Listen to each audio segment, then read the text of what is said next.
Pay close attention. What you're about to see is Bible prophecy being fulfilled.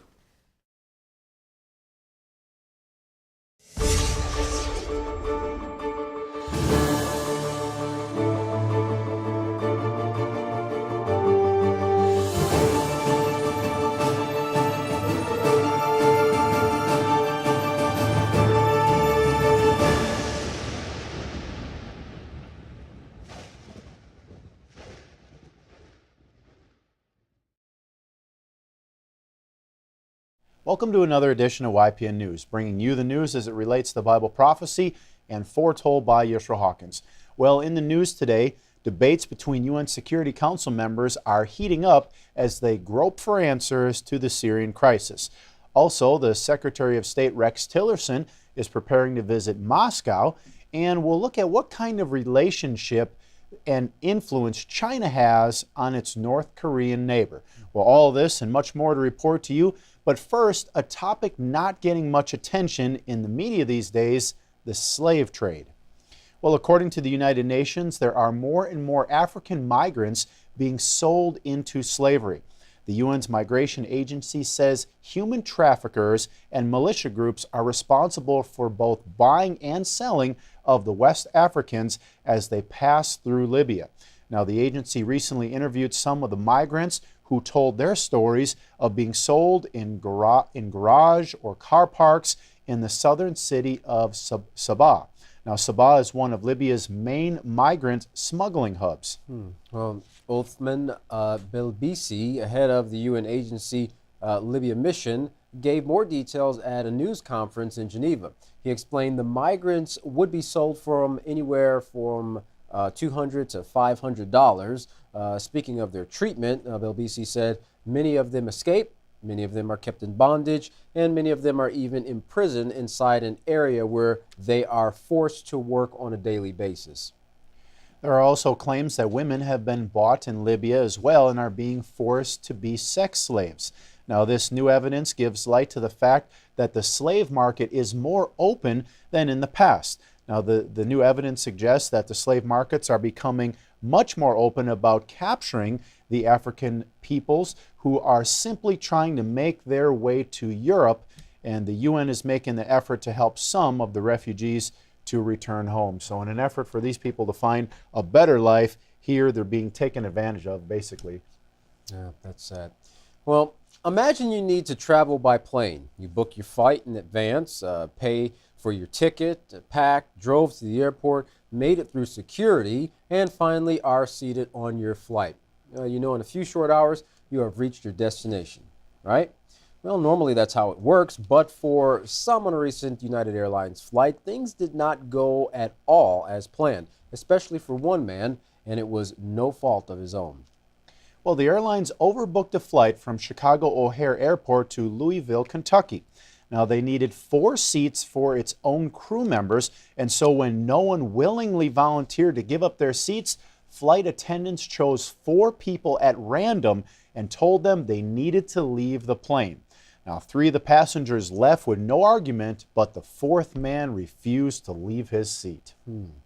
Well, aviation police then proceeded to drag the man, screaming from his seat when he would not accept the airline's offer of money in exchange for his flight. Tyler Bridges was 5 rows back and told CBS News it was like a wild scene. You see a man hit his head on the armrest and it looked like he was knocked unconscious, and then they pulled him off the plane. The man didn't want to leave the flight, saying he was a doctor and had patients to see in the morning. Since the incident, the security officer who appears on the video has been put on leave. And United's CEO Oscar Munoz issued a statement saying, "This is an upsetting event to all of us here at United. I apologize for having to reaccommodate these customers. Our team is moving with a sense of urgency to work with the authorities and to conduct our own detailed review of what happened." Interesting. Well, the Sahara Desert is still home to nomads today, but not by choice. Many Somalian people have made the long trek across the scorching sands only to be stranded. They once ran from armed groups, but now they face an even greater threat: starvation. These refugee nomads rely on livestock they brought with them for their very survival. But as one woman told her story to Al Jazeera, we learned their animals are almost extinct. Nima Dain Mohammed, a refugee, explained, "I came here with 250 goats. All of them are dead except for 2. I have 7 children who I am struggling to feed and am forced to give them black tea without milk, as all the animals I used to milk are dead." Well, with malnutrition on the rise, the UN is worried 20 million people could face starvation in many African countries, including Yemen. No, it's a big burden to carry. The region has been suffering from drought as well as armed conflicts that have displaced millions of people. One example is the South Sudanese people. Thousands have fled into neighboring Uganda, driven by the endless cycle of violence that shows no sign of letting up. With little food in the country already and the constant threat of gang violence, the people see no other option but to leave their homes. Well, one woman recounted her experience to reporters, saying, "The soldiers were leading, breaking doors, and beating people. They would arrest you and ask you to show them where the rebels are, but when you tell them you don't know, they beat you. They killed people," she said. Another country being abused by war is Yemen. The UN reports over 16,000 people have lost their lives since the conflict began in March 2015, and millions have fled from their homes. As fighting continues, supplies of food, water, and medicine are running out. The latest figures from the UN show 2/3 of the population there in Yemen, 18.8 million people, need aid, and more than 7 million people are now facing famine. Well, the situation is dire, as one UNHCR representative in Yemen tells Al Jazeera. There is significant famine, he said. There is significant famine. There is people dying because of lack of medical attention. There are people who are simply out of schools because the schools are being used as shelters for the displaced people. So very tough situation there. Oh, I bet. But to cope with growing demands, instead of increasing the food supply, aid agencies are cutting food rations back as the humanitarian crisis expands. But the need will not likely stop anytime soon in places like northeast Nigeria. There, thousands of people are forced to flee from the militant group Boko Haram, which has wreaked a lot of havoc and terror in that area, which controls that particular area in northern Nigeria. But these communities do not feel secure in food and other needs. The UN warns a mass exodus could take place from the region. Well, according to the Intergovernmental Panel on Climate Change, the average temperature of the Earth has risen about 1.5 degrees Fahrenheit over the past 100 years. Now, it estimates there will be another increase of 0.5 to 8.6 degrees by the time we reach 2117, so basically another 100 years from now. Of course, such a drastic change, along with other issues taking place, would really tip the delicate balance of life on our planet. And since these and many other changes are affecting the world as a whole today, Pope Francis is naturally voicing his concerns and recommends people look to the church for the answers. But it's kind of strange that he would recommend they look to the church, because the church really doesn't have the answers, and they don't really have a set of guidelines that they go by. They just kind of make it up as they go. That's right. Well, we look forward in 2117 to reporting on what's actually going to be taking place with the climate as things progress. Well, Professor Rodrigo Guerra Lopez was interviewed by RomeReports.com and told them the Pope educates us in the idea that everything is connected. Well, everything has synergy, he said, in relation to everything else. That is why water is as important as the situation of the poor. It is equally important to focus on the waste program as climate change. Professor Lopez is the director of the Center for Advanced Social Research in Mexico. There he studies different social issues such as climate change. Now, the professor puts a lot of the blame for the Earth's situation on mankind, who often introduces ideas or products which later cause harm to humanity. Now, he wants everyone to be aware of the damage they cause and be accountable for their actions. Interesting. But there's not really any teaching for mankind to be accountable for their actions so that they can take responsibility and start making changes in their character. Well, but what is the Pope's role in all of this? Well, Professor Lopez tells us the encyclical Laudato Si, which is basically a letter, talks about climate change. The Pope, without being a scientific authority himself, listens to the best scientific research on climate change. So what Lopez is saying is that through this encyclical, this letter that the Pope wrote, the Church is confirming what science has found to be true. The professor went on to say, I think that this attitude is very honorable on the part of the Church, because just like the faith and reason, the Church and science can join together at the service of people.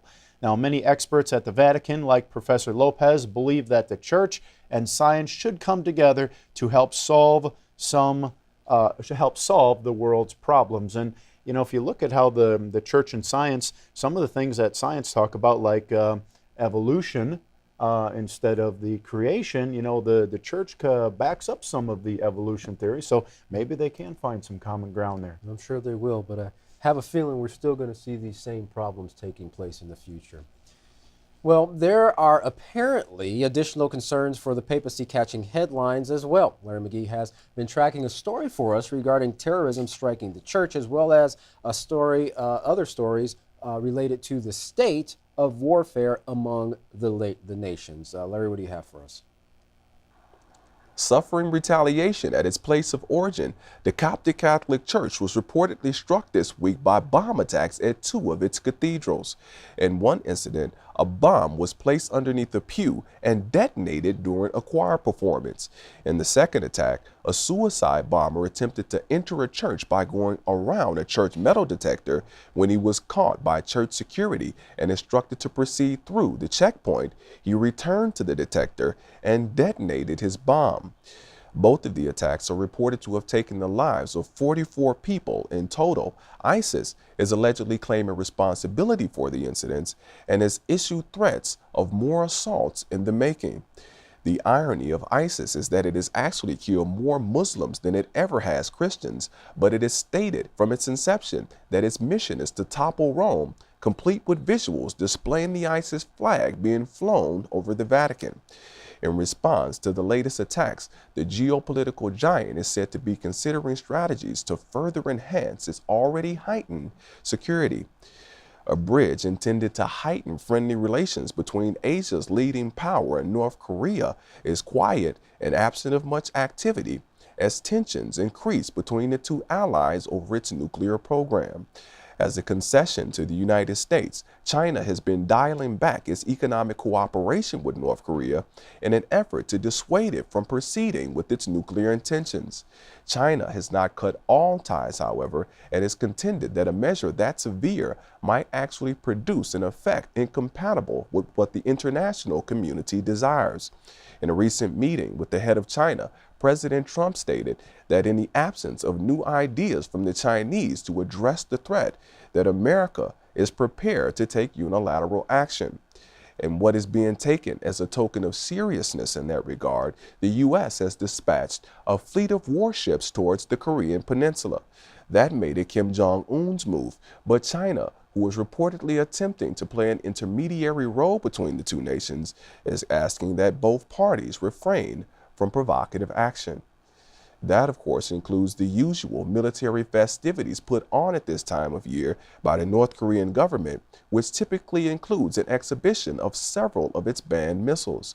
Intelligence is warning that another nuclear test might also be imminent, and that suspicion has prompted a strong naval response from the U.S., the threat of which has caused President Jong-un to vow that North Korea will deploy its nuclear weapons in the event of any preemptive action taken by the U.S. That language reportedly led to a call to China's head, Xi Jinping, by President Trump, which was followed then by a candid statement from Beijing warning North Korea not to launch any missiles this week and threatening tougher sanctions in the event that they do, including cutting off shipments of oil. In dialogue with its other chief competitor, Russia, the U.S. is asking that the European power cut off its ties with Syria and other nations and groups that the West considers its foes. U.S. Ambassador Nikki Haley accused the wayward quartet member of isolating itself from the international community through its continued support of President Assad and cast doubt on whether or not Russia has a genuine interest in establishing peace. In a paradigm intended to illustrate Russia's irresponsibleness, the ambassador stated that standing next to President Assad's generals are Iranian advisors whispering in their ears or giving orders. She went on to say, standing next to President Assad's soldiers are Hezbollah, with weapons courtesy of Iran and the power to overrule the Syrian military. In the end, the ambassador believes Iran is dumping fuel on the flames of the war in Syria in order to expand its own reach. For YPN News, I'm Larry McGee. Katan Jeff, back to you. Well, Katan, it seems like United States ambassador to the United Nations, Nikki Haley, is basically saying that Russia and Iran are just as guilty as the Assad government. So kind of grouping them all together. Yeah. Well, bipartisan lawmakers in the U.S. are seeking evidence from the Trump administration regarding Saudi Arabia's bombing campaign before the approval of the sale of precision-guided bombs to Riyadh. A letter with 31 Congress members' signatures was sent to Defense Secretary Jim Mattis and Secretary of State Rex Tillerson. Saudi Arabia has been involved in Yemen for 2 years. The war pits the government against rebels and has displaced millions and cost over 100,000 lives and left the country on the brink of famine. Rex Tillerson arrived in Russia for a meeting with Sergei Lavrov. Tensions are on the rise after a Syrian strike on the Syrian air base was conducted by the United States. That campaign of missiles cost the U.S. over $110 million. But even after all that fanfare by the U.S., that air base was operational the very next day. With these recent actions by the U.S. Behind them, Tillerson is speaking with toughness regarding the U.S. and Russian relations. Tillerson said in a press conference, Russia can realign with the U.S. or continue its support with this group, speaking of the Syrian government, which we, the U.S., feel won't serve Russia's interests long term. Now, China is also a player in this struggle among the nations, as President Trump made sure that the Chinese president was in the U.S. at the very time that the airstrikes were ordered. That's right. They had that meeting there where we welcomed him to the White House. So interesting. Regarding the U.S., China, and North Korea, Trump tweeted, "If China decides to help, well, that would be great. If not, we will solve the problem," referring to North Korea, without them. Well, to back up those statements, Trump has already sent a mighty Navy fleet strike fleet to the Korean shores. Some are asking, with all these activities taking place, is this activity all just theatrics by the U.S.? Well, the United Nations Security Council met to discuss the Syrian conflict, and one of the representatives from the UK, Matthew Rycroft, spoke out against the alleged use of chemical weapons by the Assad regime. He said, by these actions, Assad has made clear that he is not committed to a ceasefire or to the Astana process, which is a process that they have over there, Astana process, ruining Russia's credibility. He also added that over 13 million who are in need of humanitarian assistance because of the Assad, and that it is clear that there is no place for Syria's future for Assad, in Syria's future for Assad. You know, sounds like they're really against Assad regarding That's this right. matter. And this, of course, is all before they ever prove that it was Assad that used a chemical weapon. So they continue to kind of jump to conclusions over this whole thing and place the blame on him when really there's no proof that Assad was behind it. Yeah, Assad and other members of the Security Council are really kind of up in arms for the fact that they have not brought in some investigators to, go in and find out were these chemical weapons actually used and were the source of them as well. So I guess we'll see as time moves forward here. Rycroft added that there is a way to resolve this crisis, mentioning the Geneva Communique of 2012 and the Security Council's Resolution 2254 make the way for peace in Syria. Rycroft also condemned Russian defense for the Syrian regime almost mocking Russia's 7 vetoes in the last 6 years on resolutions regarding Syria, concluding that Russia's credibility and reputation across the world have been poisoned by its toxic association with Assad. So some more finger pointing going on there as well. Well, the Russian ambassador, Vladimir Sofronkov, didn't take Rycroft's comments lightly. He shot back saying that the UK's only intentions is to complicate efforts to keep the political process from unfolding and to bring into the UN a confrontational attitude. Sofronkov added that the UK was afraid that Russia might be working together with the US, and that's what they fear. In fact, the Russian ambassador got so worked up, he told the UK ambassador to look at him when he was speaking and not to look away. Interesting. Sofronkov said, what have you done for a ceasefire? You welcome illegal armed groups from London and Paris, and you suddenly were afraid that things might be moving towards peace and a political solution. You support the interests of armed groups, and it's their interests that you're advancing. What are you doing? He concluded. So you can see not only the frustration and tension building amongst the nations, but the individuals that represent these countries are extremely frustrated as well. Absolutely. I mean, to say someone, look at me when I'm talking to you, don't turn away. Yeah. I mean, he wanted to hear. He wanted him to hear what he had to say. Yeah. So almost like you're responsible for these things. Give me some respect when I'm talking to you. Right. Well, while the Pope is worried about the Earth's rising temperatures, he's missing the bigger picture of the hatred of mankind rising. And the system that everyone is crying out to for peace, well, that's the same system teaching them to make war. Peace is possible, but not through man's way. Yeshua Hawkins teaches that the only way to peace is Yahweh's laws of peace as found in the Holy Scriptures. Well, to find out more information about what you and your family can do to bring peace into your life, contact the House of Yahweh. And when you do, don't forget to request your free copy of the monthly newsletter and the Prophetic Word magazine. Here's what you can do. To contact the House of Yahweh, you can write them at the House of Yahweh, P.O. Box 2498, Abilene, Texas 79604. You can call them at 1-800-613-9494. Visit them on any of their websites, www.yahweh.com, www.yisraelhawkins.com, www.yahwehsbranch.com, or you can visit our website at www.ypnnews.com.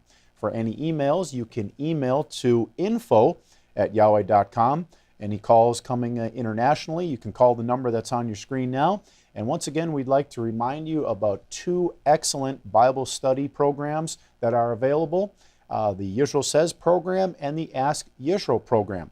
You can find out about the Yisrael Says program by going to www.yisraelsays.com and the Ask Yisrael program by going to www.askyisrael.com. Well, while the Pope and science focus on climate change, Yisrael Hawkins is focusing on changing the hearts and minds. Stay with us because Yisrael Hawkins is up next. For all of us here at YPN News, I'm Katan Alexander. And I'm Jeffrey Heimerman. Thank you for watching.